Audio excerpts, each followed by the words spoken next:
ನೀವು ಶಾಂತವಾಗಿ ಕೂತ್ಕೋಬೇಕು. ಸಂಗದ ಬಸವ ದೇವರ ಈಗ ಉಪದೇಶ ಮಾಡುತ್ತ.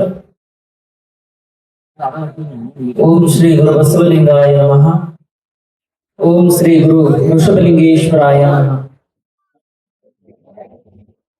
ಜ್ಞಾನಪೀಠವಾಗಿರ್ತಕ್ಕಂತಹ ಜಗದ್ಗುರು ವೃಷಭಲಿಂಗೇಶ್ವರ ಸಂಸ್ಥಾನ ಮಠದ ಕರ್ತೃಪುರುಷರಾಗಿರ್ತಕ್ಕಂಥ ವೃಷಭಲಿಂಗೇಶ್ವರ ಮಹಾಶಿವಯೋಗಿಗಳ ಗದ್ದಿಗೆಯಲ್ಲಿ ಅನಂತ ಭಕ್ತಿಯ ಪ್ರಣಾಮಗಳನ್ನು ಸಲ್ಲಿಸಿ, ಆ ಪೀಠ ಪರಂಪರೆಗೆ ದಂಡವತ್ ಪ್ರಣಾಮಗಳನ್ನು ಸಲ್ಲಿಸಿ, ಆ ಪೀಠದ ಧ್ರುವತಾರೆ ಎಂದೆನಿಸಿ ಕನ್ನಡ ನಾಡಿನ ತುಂಬೆಲ್ಲ ಶಿಕ್ಷಣ ದಾಸೋಹವನ್ನ ಮಾಡಿ, ಧಾರ್ಮಿಕ ದಾಸೋಹವನ್ನ ಮಾಡಿ, ಎಲ್ಲ ರೀತಿಯ ಬೆಳವಣಿಗೆಗೆ ಕಾರಣರಾಗಿ ದಶದಿಕ್ಕುಗಳಲ್ಲಿ ಪೀಠದ ನಾಮಧೇಯವನ್ನ ಬೆಳಗಿಸಿರುವಂತಹ ಪರಮ ಪೂಜ್ಯ ಮನ್ಯರಂಜನ ಪ್ರಣವ ಸ್ವರೂಪಿ ಲಿಂಗೈಕ್ಯ ಸಂಗನ ಬಸವ ಶಿವಯೋಗಿಗಳ ಪವಿತ್ರ ಪಾದಗಳಲ್ಲಿ ಅನಂತ ಭಕ್ತಿಯ ಪ್ರಣಾಮಗಳನ್ನು ಸಲ್ಲಿಸಿ, ಲಚ್ಚಾಣದ ಸಿದ್ಧಲಿಂಗ ಮಹಾರಾಜರನ್ನ ಅವರ ಕರ್ತೃಗದಿಯಲ್ಲೂ ಕೂಡ ನಮನಗಳನ್ನು ಸಲ್ಲಿಸಿ, ತತ್ಪರಂಪರೆಯ ಪರಮ ಪೂಜ್ಯರಾಗಿರ್ತಕ್ಕಂಥ ಭಕ್ತಿ ಸಿಂಹಾಸನದ ಒಡೆಯರಾಗಿರುವಂತಹ ಶ್ರೀಮನ್ ನಿರಂಜನ ಪ್ರಣವ ಸ್ವರೂಪಿ ಡಾಕ್ಟರ್ ವೃಷಭಲಿಂಗ ಅಪ್ಪಾಜಿ ಅವರ ನನ್ನ ಗುರುಗಳಾದ ಪರಮ ಪೂಜ್ಯರ ದಿವ್ಯ ಪಾದಪದ್ಮಗಳಲ್ಲಿ ಅನಂತ ಭಕ್ತಿಯ ಪ್ರಣಾಮಗಳನ್ನು ಸಲ್ಲಿಸಿ, ಎನ್ನ ವಿದ್ಯಾಗುರುಗಳಾಗಿರ್ತಕ್ಕಂಥ ಶ್ರೀಮನ್ ಮಹಾರಾಜ ನಿರಂಜನ ಜಗದ್ಗುರು ಫಕೀರ ದಿಂಗಾಲೇಶ್ವರ ಮಹಾಪೂಜ್ಯರ ಪಾದಪದ್ಮಗಳಲ್ಲಿ ಅನಂತ ಭಕ್ತಿಯ ಪ್ರಣಾಮಗಳನ್ನು ಸಲ್ಲಿಸಿ, ಪರಮ ಪೂಜ್ಯ ನಿರಂಜನ ಪ್ರಣವ ಸ್ವರೂಪಿ ಸಂಗನ ಬಸವ ಅಪ್ಪಾಜಿಯವರು ಯರನಾಳದ ಪರಮ ಪೂಜ್ಯರ ದಿವ್ಯ ಪಾದಗಳಲ್ಲಿ ಅನಂತ ಭಕ್ತಿಯ ಪ್ರಣಾಮಗಳನ್ನು ಸಲ್ಲಿಸಿ, ಎನ್ನ ಗುರುಗಳಾದ ಪರಮ ಪೂಜ್ಯ ಮನ್ಯರಂಜನ ಪ್ರಣವ ಸ್ವರೂಪಿ ಚನ್ನಬಸವ ಮಹಾಪೂಜ್ಯರ ಪಾದಪದ್ಮಗಳಲ್ಲಿ ಅನಂತ ಭಕ್ತಿಯ ಪ್ರಣಾಮಗಳನ್ನು ಸಲ್ಲಿಸಿ, ಸಿಂದಗಿ ಪರಮ ಪೂಜ್ಯರಿಂದ ಹಿಡಿದು ಈ ವೇದಿಕೆಯ ಮೇಲೆ ಹರಗುರು ಚರಮೂರ್ತಿಗಳು ಎಲ್ಲರೂ ಆಗಮಿಸಿ ನನ್ನನ್ನು ಆಶೀರ್ವದಿಸಿದ್ದಾರೆ. ಅಂತಹ ಪರಮ ಪೂಜ್ಯರ ದಿವ್ಯ ಚರಣಗಳಲ್ಲಿ ಅನಂತ ಭಕ್ತಿಯ ಪ್ರಣಾಮಗಳನ್ನು ಸಲ್ಲಿಸಿ, ಬಂತನಾಳ ಹಾಗೂ ಲಚ್ಚಾಣ ಪೀಠದ ಎಲ್ಲ ಭಕ್ತಸ್ತೋಮವೇ ಹಾಗೂ ವರದಿಗಾರರೇ, ಮುದ್ದು ಮಕ್ಕಳೇ, ತಾಯಂದ್ರೆ, ಎಲ್ಲ ಬಂಧು ಭಕ್ತರೇ, ತಮ್ಮೆಲ್ಲರಿಗೂ, ಎಲ್ಲ ರಾಜಕಾರಣಿಗಳೇ ಹಾಗೂ ವಿವಿಧ ಮುಖ್ಯ ಅತಿಥಿಗಳೇ, ತಮ್ಮೆಲ್ಲರಿಗೂ ಕೂಡ ನನ್ನ ಶರಣಾರ್ಥಿಗಳು.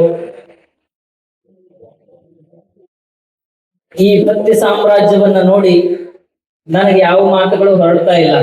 ಏನು ಮಾತಾಡ್ಬೇಕು ಅನ್ನೋದು ಗೊತ್ತಿಲ್ಲ.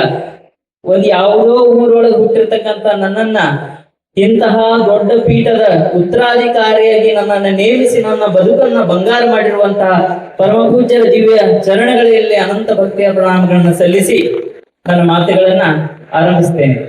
ಪರಮ ಪೂಜ್ಯರು, ನಾನು ಈ ಪೀಠಕ್ಕೆ ಉತ್ತರಾಧಿಕಾರಿ ಆಗೇನೆ ಅಂತಂದ್ರೆ ಇದು ನನ್ನ ಯಾವುದೇ ಪ್ರಯತ್ನ ಅಲ್ಲ, ಇದು ಯಾವುದೂ ನನ್ನ ಸಾಮರ್ಥ್ಯ ಅಲ್ಲ. ಎಲ್ಲವೂ ಗುರು ಕೊಟ್ಟ ಭಿಕ್ಷೆ, ಗುರುವಿನ ಮಾಡಿರುವಂತಹ ಸೇವಾ. ಏನು ಮುಳುಗುಂದದ ಮಹಾಂತ ಶಿವಯೋಗಿಗಳು, ಬಾಲಲೀಲಾ ಮಹಾಂತ ಶಿವಯೋಗಿಗಳು ಹರ ಪೂಜೆ ಗುರು ಸೇವೆಯನ್ನು ಮಾಡಿಕೊಂಡು ಹೋದ್ರೆ ಎಲ್ಲವೂ ಸಿಗ್ತಾವು ಅಂತ ಏನು ಹೇಳ್ಯಾರ. ನಾನು ಹರನನ ಪೂಜೆ ಮಾಡೀನಿ, ಗುರುಗಳ ಸೇವೆಯನ್ನು ಮಾಡಿದ್ದಕ್ಕಾಗಿ ಪರಮ ಪೂಜ್ಯರು ನನಗೆ ಆಶೀರ್ವದಿಸಿದ್ದಾರೆ. ನನ್ನನ್ನ ಮುಂದೆ ಈ ಮಠಕ್ಕೆ ನೇಮಕ ಮಾಡಿದ್ದರಿಂದ ಹಿಡಿದು ಮುಂದೆ ಪಟ್ಟಾಧಿಕಾರವರೆಗೂ ಮುಂದೆಲ್ಲ ನನ್ನ ಪೂರ್ಣ ಜೀವನದ ಮಾರ್ಗದರ್ಶಕರಾಗಿರತಕ್ಕಂತಹ ಯರನಾಳದ ಪರಮ ಪೂಜ್ಯರಲ್ಲಿ ನನ್ನ ಅನಂತ ಭಕ್ತಿಯ ಪ್ರಣಾಮಗಳನ್ನು ಸಲ್ಲಿಸಿ, ಹಾಗೂ ಇಲ್ಲಿ ವೇದಿಕೆಯ ಮೇಲೆ ಎಲ್ಲ ಪರಮ ಪೂಜ್ಯರು ಕುಳಿತಿದ್ದಾರೆ. ನನಗ ಬರುವಾಗ ಆ ರಥೋತ್ಸವದಲ್ಲಿ ಒಂದು ಹುಡುಗ ಕೇಳಿದ, ಯಾಕ್ರಿ ನೀವು ಈ ಮಠಕ್ಕೆ ಸ್ವಾಮಿಗಳು ಆಗಾಕತ್ತೀರಿ, ಈಗ ಎಲ್ಲರಿಗೂ ಕೈ ಮುಗಿದು ಕೈ ಮುಗಿಯಾಕತ್ತೀರಿ, ಯಾಕ ನೀವು ಕೈ ಮುಗಿಬಾರ್ದು, ಆಶೀರ್ವಾದ ಮಾಡ್ಬೇಕು ಅಂತಂದ. ಅದಕ್ಕೆ ನಾ ಏನ್ ಹೇಳಿದ, ನೋಡಪ್ಪ, ನನಗೆ ನನ್ನ ಗುರುಗಳು ಬಾಗಿದ ತಲೆ ಮುಗಿದ ಕೈಯಾಗಿರ್ಸು ಕೂಡಲ ಸಂಗಮ ಅಂತ ಹೇಳಿ ಪಾಠ ಹೇಳ್ಕೊಡ್ತಾರ. ಅದಕ್ಕೆ ನಾನು ಬಾಗಿದ ತಲೆ ಆಗಿರ್ತೈತಿ, ಯಾವಾಗ್ಲೂ ಮುಗಿದ ಕೈ ಆಗಿರ್ತೈತಿ. ಆಶೀರ್ವಾದ ಮಾಡಾಕ ನಮ್ಮ ಗುರುಗಳು ವೃಷಭಲಿಂಗಪ್ಪಾಜಿ ಅವರು ಅದಾರ, ಅವ್ರ ಆಶೀರ್ವಾದ ಮಾಡ್ತಾರ, ನಾನು ಸೇವಾ ಮಾಡ್ತೀನಿ ಅನ್ನುವಂತ ವಿಷಯವನ್ನು ನಾವು ನಿಮ್ಗೆ ತಿಳಿಸಿದೆ. ಅದಕ್ಕಾಗಿ ನಾ ಈ ಮಠದ ಅಧಿಕಾರವನ್ನು ವಹಿಸಿ ಬಂದವನಲ್ಲ, ಈ ಮಠದ ಸೇವೆಯನ್ನು ವಹಿಸಿ ಬಂದವನು. ಈ ಮಠದ ಸೇವೆ ಸಿಗಬೇಕು ಅಂತಂದ್ರೆ ಅದು 7 ಜನ್ಮದ ಪುಣ್ಯ ಮಾಡಿರ್ಬೇಕು. ನಮ್ಮ ಊರಿನೊಳಗ, ನಾ ಹುಟ್ಟಿದ ಊರಿನ ಭಕ್ತರೆಲ್ಲರೂ ಫೋನ್ ಮಾಡಿ ಏನಂತಿದ್ರು ಅಂತಂದ್ರ, ಇಂತ ಒಂದು ದೊಡ್ಡ ಪೀಠಕ್ಕೆ ನೀನ್ ಹೊಂಟಿ ಅಂತಂದ್ರೆ ನಮ್ಮ ಊರಿನ ಭಾಗ್ಯ ತೆರೀತಪ್ಪ ಅಂತ ಹೇಳಿ ಅವ್ರೆಲ್ಲ ಹರ್ಷೋದ್ಗಾರ ಮಾಡ್ತಾ ಇದ್ರು. ಅಂತಹ ಪರಮ ಪೂಜ್ಯರು ನನ್ನ ತಪ್ಪು ಒಪ್ಪುಗಳನ್ನ ತಿದ್ದಿ ತಿಳಿ ಹೇಳಿ ನನ್ನನ್ನ ಮುನ್ನಡೆಸಿ ಅವರ ಮಾರ್ಗದರ್ಶನದಲ್ಲಿ ನನ್ನನ್ನು ಬೆಳೆಸಬೇಕು. ನಾನು ಏನೋ ಅಲ್ಲ, ಅಲ್ಪಜ್ಞಾನಿ ಇದ್ದೀನಿ, ಏನೋ ನನಗೆ ಗೊತ್ತಿಲ್ಲ, ನನಗೆ ಎಲ್ಲವನ್ನು ತಿಳುವಳಿಕೆ ಹೇಳಿ ಸಣ್ಣ ಕೂಸು ನಿಮ್ಮೆಲ್ಲರ ತಂದೆ ತಾಯಿಯ ಪ್ರೀತಿ, ತಂದೆಯಾಗಿರ್ತಕ್ಕಂಥ ವೃಷಭಲಿಂಗ ಅಪ್ಪಾಜಿ ಅವರು, ತಾಯಿಯಾಗಿರ್ತಕ್ಕಂಥ ಯರನಾಳದ ಅಪ್ಪಾಜಿ ಅವರು ಫಕೀರ ದಿಂಗಾಲೇಶ್ವರ ಅಪ್ಪಾಜಿಯವರು ಎಲ್ಲರೂ ಕೂಡ ನನ್ನನ್ನು ಹರಿಸಿ ಬೆಳೆಸಿ ನನ್ನನ್ನ ಉದ್ಧರಿಸಬೇಕು ಅನ್ನುವಂತ ಮಾತುಗಳನ್ನ ತಿಳಿಸ್ತಾ, ಈ ನಾಡಿನ ಎಲ್ಲ ಪರಮ ಪೂಜ್ಯರು ನಾನು ಸಣ್ಣವನಿದ್ದೀನಿ, ನನ್ನನ್ನ ಎಲ್ಲದಕ್ಕೂ ನನ್ನನ್ನ ಪ್ರೇರೇಪಣೆ ಮಾಡಿ ನನ್ನಲ್ಲಿ ಆಶೀರ್ವಾದವನ್ನ ಮಾಡಬೇಕು ಅಂತ ಹೇಳಿ ಅವರಲ್ಲಿ ಕೂಡ ಕೇಳಿಕೊಂಡು ಎಲ್ಲ ಭಕ್ತ ಸ್ತೋಮಕ್ಕೆ ನನ್ನ ಶರಣಾರ್ಥಿಗಳೊಂದಿಗೆ ಅಪ್ಪಾಜಿಯವರಿಗೆ ದೀರ್ಘದಂಡ ಪ್ರಣಾಮಗಳನ್ನು ಹಾಕಿ ನನ್ನ ಮಾತುಗಳನ್ನು ಮುಗಿಸ್ತೇನೆ.